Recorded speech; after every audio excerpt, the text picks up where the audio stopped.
If you're learning Spanish, being able to convert regular text to phonetic transcription is super useful. Today, I want to talk to you guys about one of the websites that I use the most, EasyPronunciation.com. Here you can convert a text from any of these languages to a phonetic transcription, which is super useful both for learners and teachers. And today, I have the privilege of interviewing the creator of this service for language learners. So please welcome Timur, and let's begin with the interview. Okay, so this is Timur from the EasyPronunciation.com website. As I was saying, it's a website that I've used a lot, and I keep using it every single day for my teaching, for the course I am creating, and it was actually the inspiration for my website. So tell us, Timur, what's your language learning experience? It's a long journey. So I started in school with English. It was quite interesting. We had a very good teacher, but obviously I didn't learn a lot, but it was an enjoyable experience. We sang songs, so it was quite nice. And I also, at the same time, maybe around 7th grade, I found Japanese and Arabic textbooks, and I started reading them. And I even started to write Japanese characters on my own. So it was something new and different. So I was very into it. But obviously, I didn't speak, or it was more like a reading experience for me. Then eventually I went to university where we started to learn French almost full time. And that's where I discovered that languages are really, really a cool experience. It's like I started to watch a lot of movies, French movies, and I really liked it. So even though I remember my very first movie that I watched in French, I understood maybe 10% of it, like at most, but still the actors were good. So I really enjoyed the experience. And eventually I became more and more proficient in understanding and speaking myself. Then it was Spanish. Also, this time I learned it by myself because it's kind of easier when your French is good. It's not that complicated to learn Spanish. German also by myself, and eventually Japanese and Chinese and stuff like this. Okay, so you went full circle back to Japanese. Yes, yeah, I started with Japanese, yeah, and you can say, yeah, in the middle I was again Japanese, because it's also very interesting language in terms of how it sounds, nothing like anything, any other language, very, very nice to hear.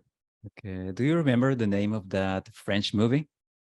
It was Dr. Knock. It was a comedy about a doctor who starts discovering illnesses and diseases even in people who don't have any problems with their health.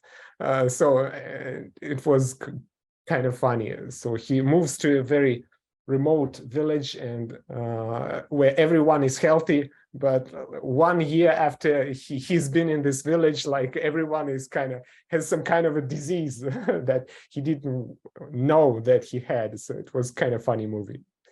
Okay, quite interesting, doctor.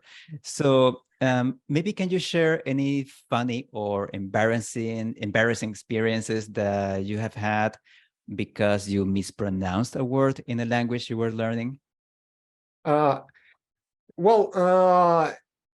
Because I started learning languages mostly by reading the books, so knowing which pronunciation is correct sometimes came years and years after I first learned the word.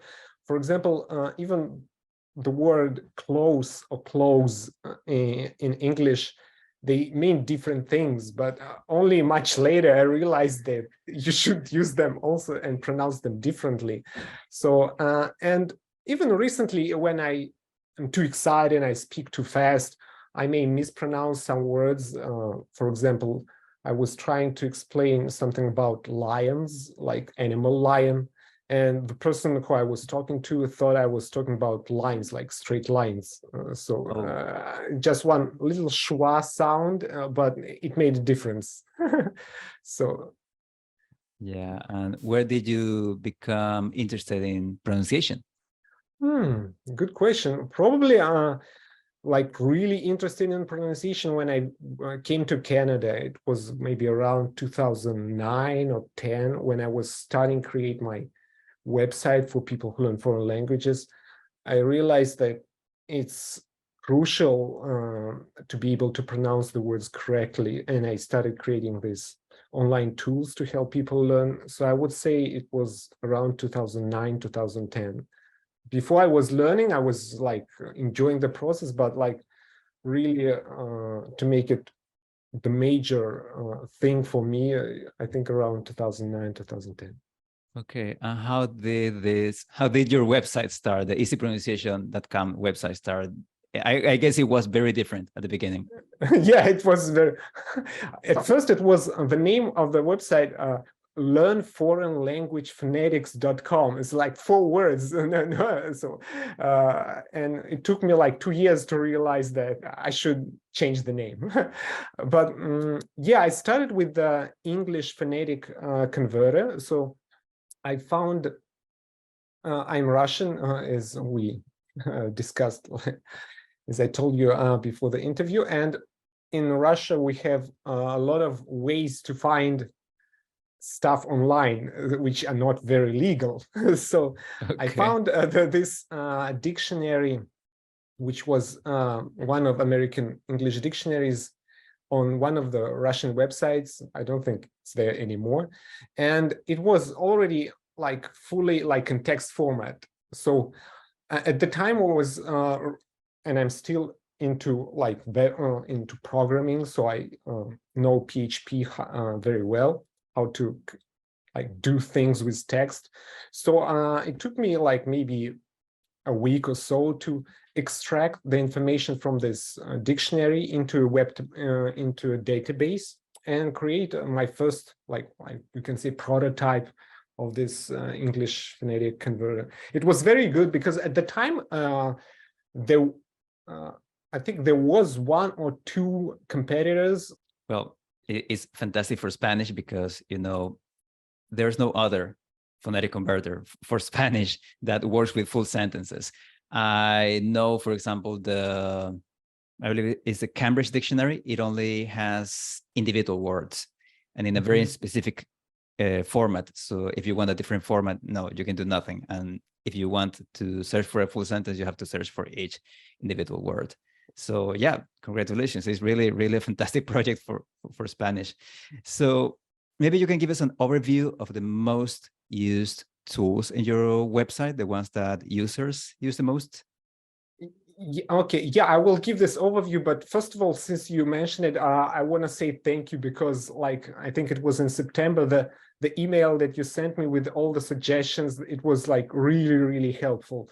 When I finally found time to implement them all, it made difference because there are so many tweaks that you can do with Spanish, how you can adjust transcription. So thank you so much for your input, because without your email, I thought it would be the same and up until now. Okay, you're welcome. So thank you. So the most used tools, I would say English is still the most popular tool because it's very good, American and British.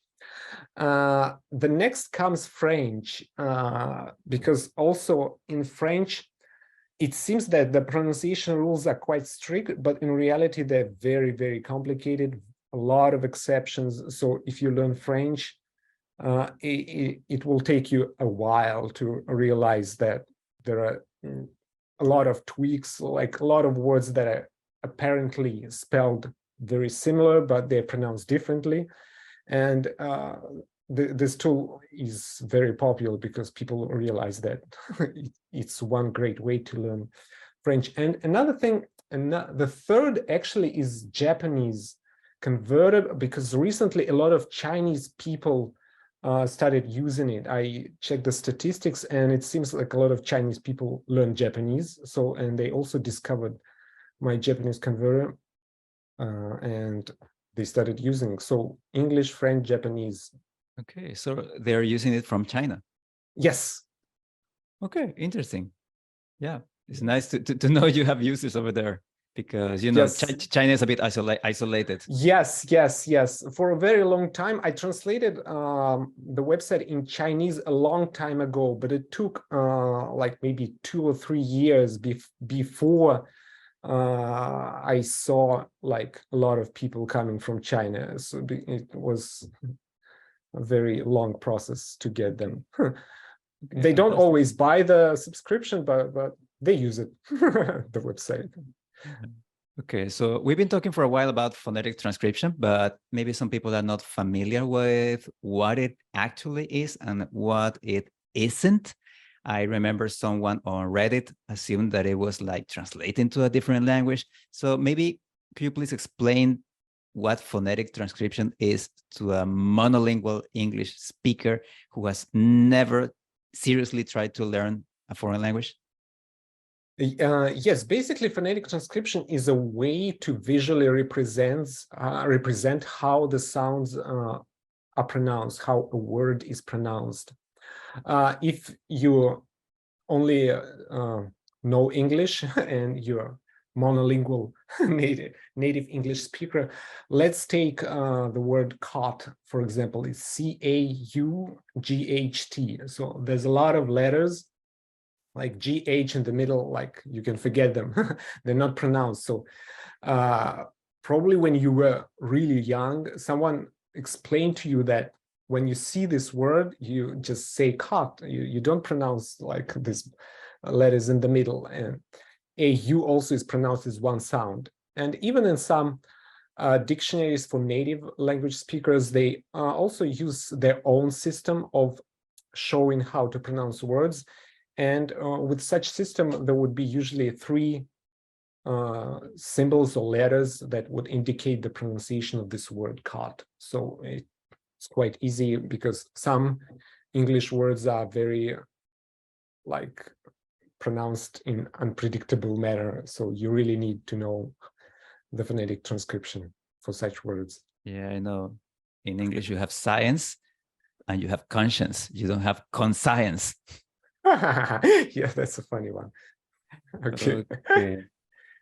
What about Spanish? We have talked a lot about English, but why should someone learning Spanish need phonetic transcription? Because everybody says that Spanish is supposed to be written exactly as it's spoken. Yes, sometimes I receive such kind of messages like, why do I need it comes usually from native speakers of Spanish. So even like, it's not written exactly, because even with the letter B or V, how can I decide which letter to write down? You should know it. So some words are spelled with V, some words are spelled with B. So it's still, yes, they may be pronounced exactly the same, depending on the surrounding words. But still, it's not like strictly what you see is what you read. So there are a lot of little tweaks.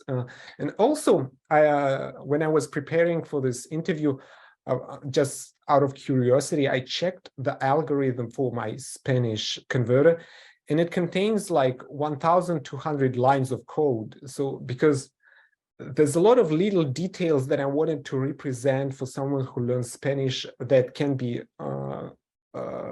that can improve your pronunciation. So this little allophones, little signs and like diacritics under the letters that can help you pronounce words and letters more correctly. So all these are settings, so you can uncheck, you can turn them off or on, but still, it was still a lot of work. So, and also, let's say the sound N, if followed by the consonant K, it becomes un cuatro, so it changes. So yeah, or if it's followed by M, or it also becomes M. So there's a lot of things that happen, especially when you pronounce words together. So there's a lot of interesting things in Spanish that need to be addressed if you want to sound like a native speaker. So it's very interesting. Also, all the dialects, because in different parts of the world, there's so many native speakers of Spanish, and in Argentina, people pronounce things differently than in Spain, or in Ecuador. So it's very different. Yeah, I know. We say here in Guayaquil, pescado instead of pescado. Pescado. Yeah, it's the same thing in Argentina. So they pronounce it instead of They aspirate the S. Aspirated. Yeah, and we have an option for that. Yeah, I saw it. Yeah, it was a bit surprised because pretty much nobody talks about S aspiration. So I believe there are like 2 or 3 videos on YouTube about S aspiration, and that's it. Nobody talks about on it YouTube. Okay. Yeah, and that's a very frequent question from students. Why do I hear an H instead of an S? Why do they drop the S? What's happening here? Well, that's interesting. Yeah. So it's good that your students like notice the small details. They pay attention. It's a very good sign. Yeah. Yeah. Okay. Now let's talk a bit about different traditions of phonetic transcription, because there are several different traditions for each single language. For example, each dictionary, as you mentioned, has maybe a different set of symbols, or maybe completely made up symbols that are not part of the standard. So how did you decide, Timur, which transcription standard or which transcription tradition to use for each language? It depends on each language. For English, we use this book, Fundamentals of Phonetics for American English, because it has high ratings. When I first read it, it was very well written. So we use this book to kind of use it as a guidelines for our American English. For British, it's more complicated. So we used Collins Dictionary, this English pronouncing dictionary, and some information from Wikipedia. For Australian, we used Macquarie Dictionary and also some information from Wikipedia. For French, again, some Wikipedia and also this very good dictionary, La Prononciation Française dans la norme quotidienne, something like this. It's old, but it's very good. For other languages, I would say mostly Wikipedia, or for Portuguese, there was another good book on phonology of Portuguese, which we used. And for Chinese, we used also, one is phonology of Mandarin Chinese, and the other one, I think it was Sounds of Chinese, also very good book. So now we have 2 systems for International Phonetic Alphabet, because it's difficult to decide sometimes, which system to use. Yeah, for example, I think I mentioned to you Professor Geoff Lindsey. He has a YouTube channel. Geoff Lindsey. Okay, Geoff Lindsey, sorry, my pronunciation is a disaster. Okay, so he argues, for example, that the commonly used phonetic symbols for British English are wrong and they are misleading. So he proposes a complete overhaul. For example, he uses for the closing diphthongs like ow instead of this, this horseshoe. I don't know how to describe it. It's like an upside down omega. Instead of that symbol, he uses a W for the ow diphthong. So he even mentions examples where this system has been applied for American English, like, for example, the Atlas of North American English, I believe it is. So yes. What's your take on this pretty controversial approach to phonetic transcription? Actually, I will say again, thank you, because you mentioned this guy, Geoff Lindsey, this professor, when you first contacted me and suggested this interview. And I just yesterday, I decided, let's prepare for the interview. Let's check this guy. So I went online and so I saw a couple of his videos, which were good. And I saw that he published 2 books, and I bought these books. And one of these is called Smart Speech. It's only about maybe 60 or 70 pages. Did you read it? Yep. Okay, yeah, it's very good. Yeah, very good. So I enjoyed it. So it was like, I started yesterday, finished this morning. I really enjoyed it. And I started reading the second book. What's it called? The English Past after of RP. Yes, exactly. Yeah. Also makes a lot of sense. And I will probably use this information in my English phonetic converter. It may take a while because I have some ongoing projects, but it makes a lot of sense, like things that he describes. Also, considering that it's very, the system that is used in British English dictionaries is very conservative. So they continue using, I believe him, so they continue using the system that was developed like in 60s or 70s, or I don't know, even before that. So I believe that there may be a lot of changes since that time that happened. So I will definitely finish this book, and I will hopefully integrate some of his suggestions into the algorithm. So thank you. So definitely, if someone is interested in British English, or even in generally improving your pronunciation, very good books. So Geoff, Geoff, Lindsey, it's Lindsey, I think. Yeah. So Yeah. check it out. You can leave his name in the comments if you want. Yeah. Yeah, sure. Maybe I'll put it on the screen. Yeah. He's a good guy. Yeah.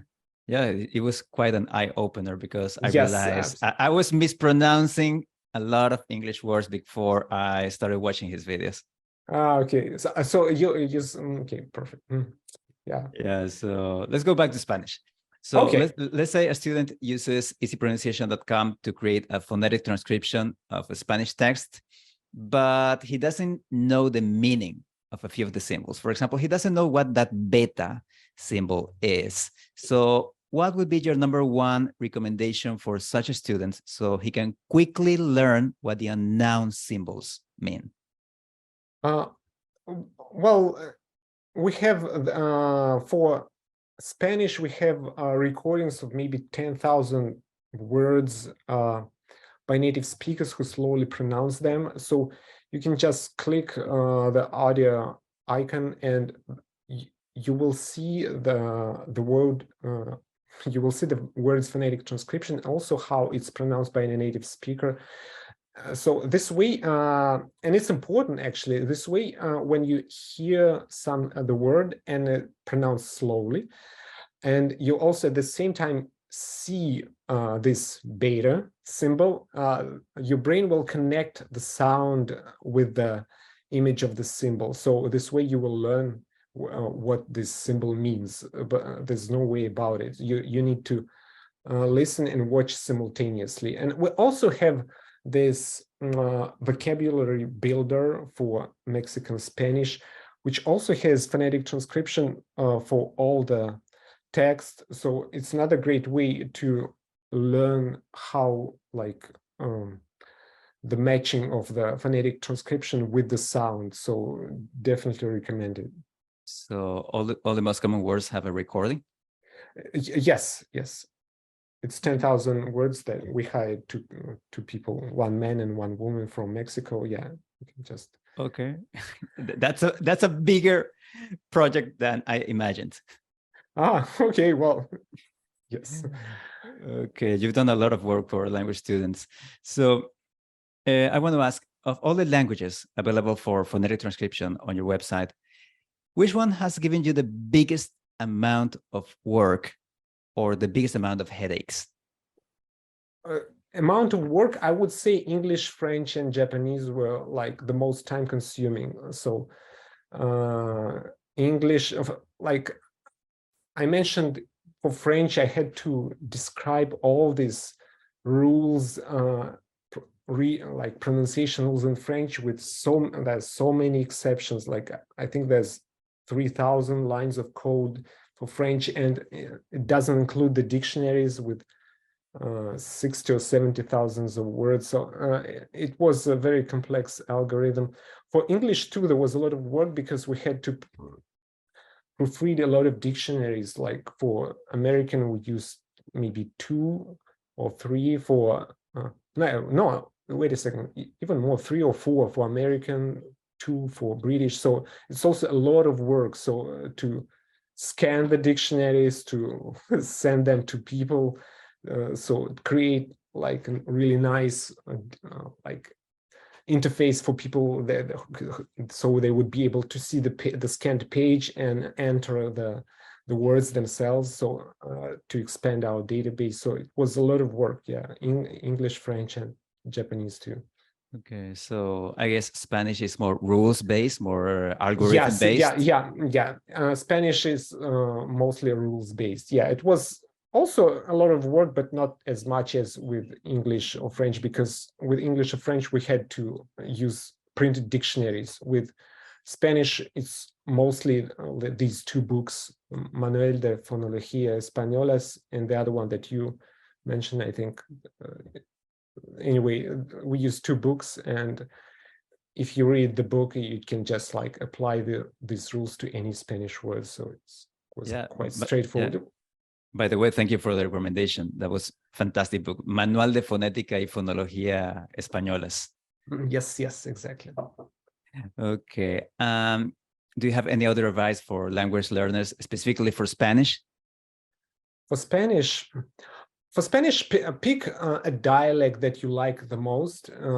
And right now on YouTube, there's a lot of good channels, good YouTubers that you can find. For example, I think I mentioned like in one of my emails that at some point my sister wanted to go to Argentina and live there, immigrate.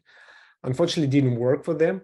But when I first knew it, I was so like excited. I wanted to learn Argentinian Spanish. So I found this lady on YouTube who was talking about how to move to Argentina, how to live in Buenos Aires. So giving some tips, and I started to watch her channel.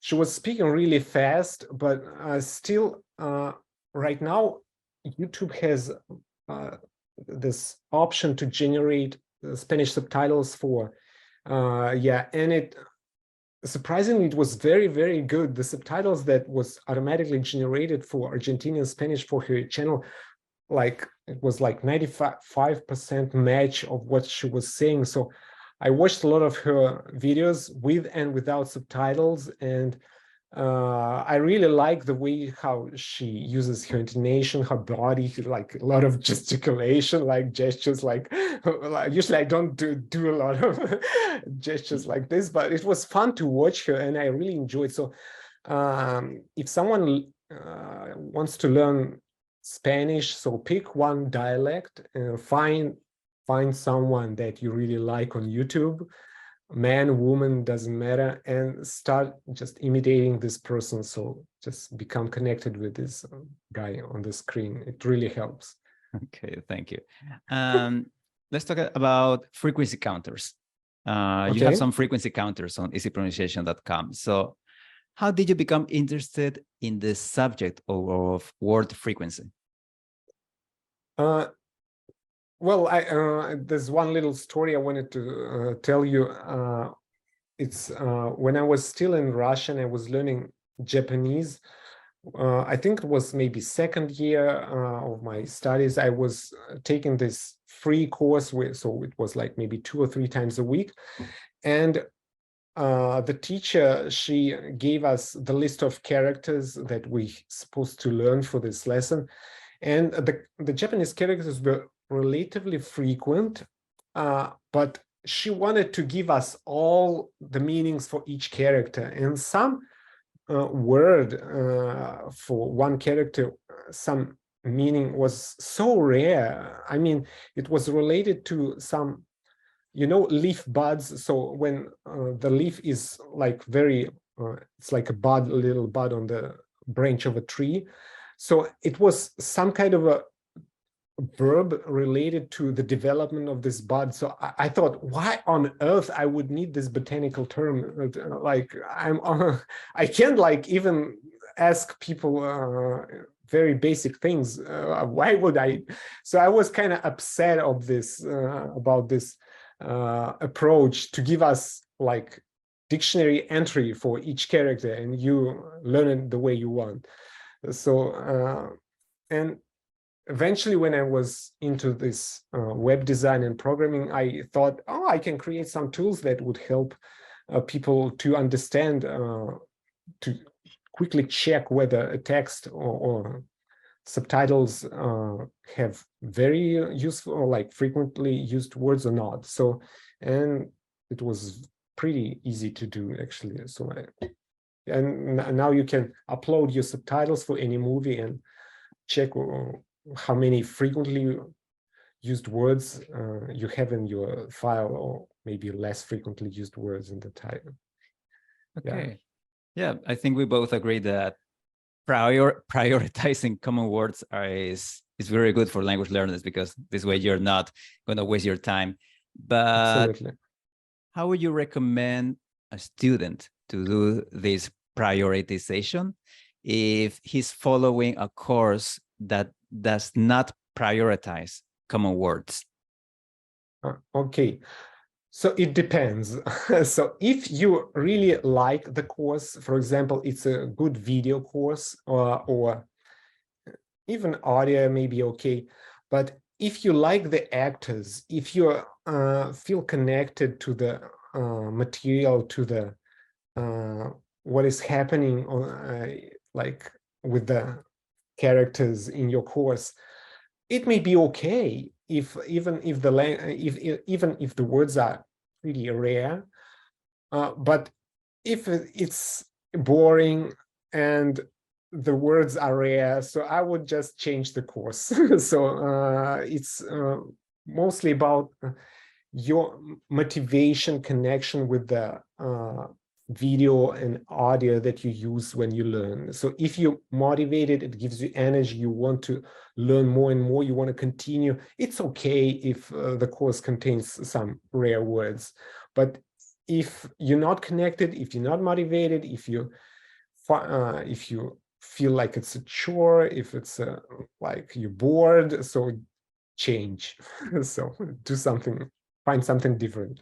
Okay, so maybe if you're a fan of Star Wars, Harry Potter, maybe learning the obscure terminology for that specific series is better for you than something that you don't like. Absolutely, yes. Yeah, if you like, for example, at some point I was a fan of Avatar, so it has a lot of like very weird terms and words, but still I was so motivated to watch this movie over and over. So Star Wars is also a quite interesting movie, I think. So yeah, definitely watch something that motivates you, that makes you like full of energy. It's the best way to learn. Okay, so I think we have covered the question of how can a student be helped with how can the word frequency counter in your website help the students. So maybe just copy the text, copy the subtitles to the website, and then you are going to identify the most important words. Yeah, it will give you statistics. So for example, words from 1 to 1000, you have 30% of those. From 1001 to 2000, you have like 5% of those, stuff like this. Yeah. Okay, so what is, in your opinion, the number one underrated tool on your website? The one you think students should be using more, but according to your statistics, pretty much nobody uses it? Yeah, the one that I really like, that I put a lot of efforts in creating it, it's pronunciation trainer. So I think if you go, just give 1 sec, if you, in the top menu, you should choose practice your pronunciation, individual words, and then you choose the language. So it's it has so much settings. So if you're really into improving your pronunciation, it's an incredible tool. You can set the number of times each word will be repeated. You can set the speech rate. You can select which subtitles will be shown. You can select the frequency interval. Even if you practice like 5-10 minutes a day, you can make a difference, because think about it. We have an option for practicing the 200 the most frequently used words. So if you improve your pronunciation for these 200 words, it would make a huge difference, because it's maybe 80% of what you're actually saying when you speak the language that you learn. So even practicing like 10 minutes a day, and even recently I got into this approach of smallest next step. So when you want to introduce a change in your life or in your habits, and you feel great and motivated, you really need to take one small step. Don't make it very complicated or long, even if you're very motivated. So because eventually it may, like, your motivation can go down, but if you take a little small step and you start doing it, even for 1-2 minutes a day, you will get some valuable experience for yourself that you can do. You can make some changes in your life, and this will increase your level of motivation. But if you, it can be compared like for when people want to lose weight, for example, they decide, I will go to gym like every day and train for 1 hour. It cannot last for too long.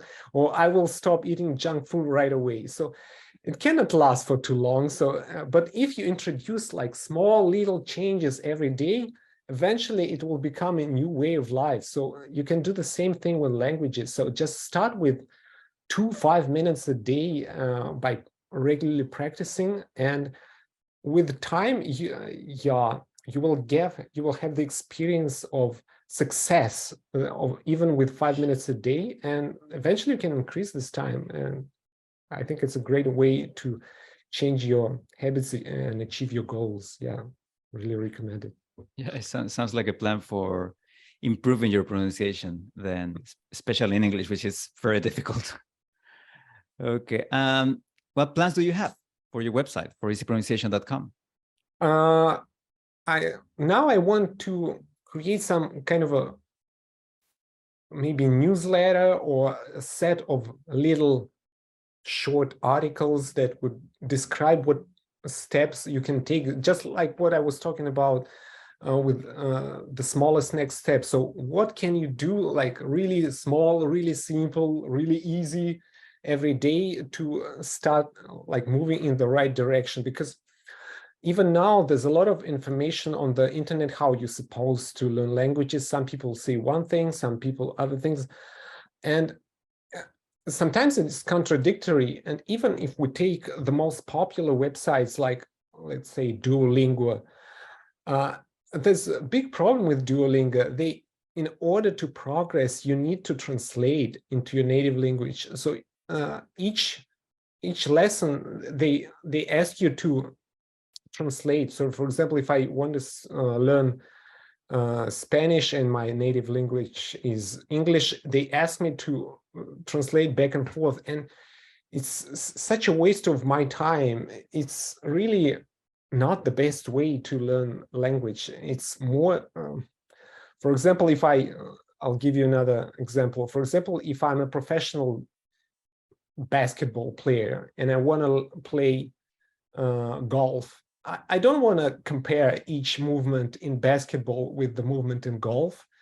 I want to learn golf. So there's a different set of, it's great that I'm in great physical condition and my muscles, I have control over my body if I'm a professional basketball player.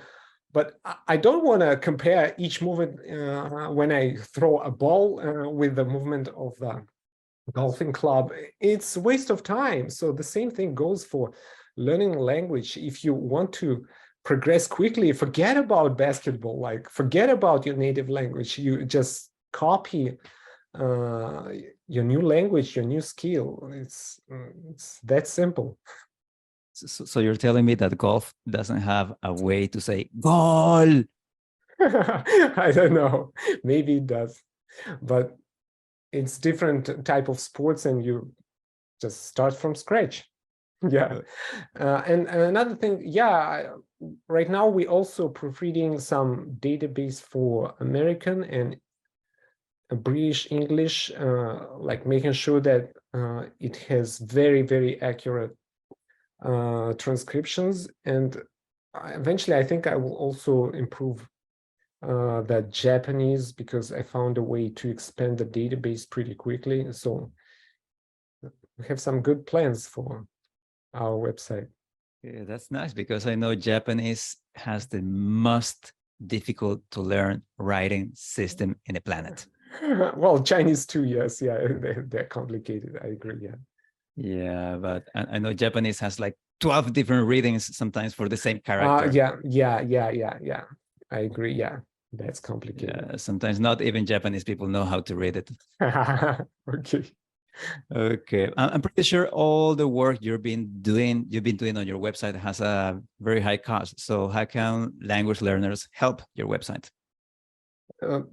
It's very simple, by subscription. So just recently we extended our money back guarantee to 3 months if you buy annual plan or lifetime access. So for 3 months you can test, you can use our website without like any fears that you spent your money on something that you don't like. We're really very confident in our website. So it's a great learning tool. We invested like thousands of hours of combined work in our website. So it's thousands of dollars in like in translating, to hire people to proofread dictionaries. It's really a lot of work, and it's very high quality product. So also even text-to-speech service became very good. So Google introduced some very good neural voices to generate speech, and some of them are very like almost like a native speaker talking to you through your speakers. So it can really help, especially if you see the phonetic transcription and you see a speech, even if it's computer generated, but it sounds really authentic. So I really recommend subscribing to Premium, which gives you access to this text-to-speech feature, and also translation into your native language. So it's really a good investment. I hope people would buy more. Yeah, there's a lot more on your website we haven't talked about. For example, I also use there's a tool for combining two different subtitles Yes. By into the a way, it's single free. subtitle file. Yeah. Yeah, there are so many tools, both for language learners and also for language teachers, I would say. Yes, absolutely. Yeah. And also I think that if you're a language teacher, it's a good way to keep yourself fresh if you continue learning other languages, or even the language that you teach, because it keeps your brain fresh. When you learn something new, it's a good way to keep yourself engaged in the process with your students as well, because otherwise it becomes like a chore. So you just do the same thing every day. It's boring. So, and your students will pick it up. So when you learn something new and you present to your students something new, people love it. So absolutely. Yeah. Okay. Thanks a lot for your time, Timur. Your website has been of great help to me for years, really. As I said, it was even the inspiration for my website, then for my YouTube channel. And I'm pretty sure it will keep being a great help for other students and teachers. Well, thank you, Miguel, and I really appreciate your emails, the fact that you sent me this very useful information about this Geoff Lindsey, and your suggestions, and even the fact that we're talking right now. So I really appreciate it. So thank you. I think it's the first time I do this like lengthy interviews with someone. So I hope people will watch it. Yeah. So good luck to you and your projects as well. Yeah. Yeah, thank you. Keep me updated. Sure.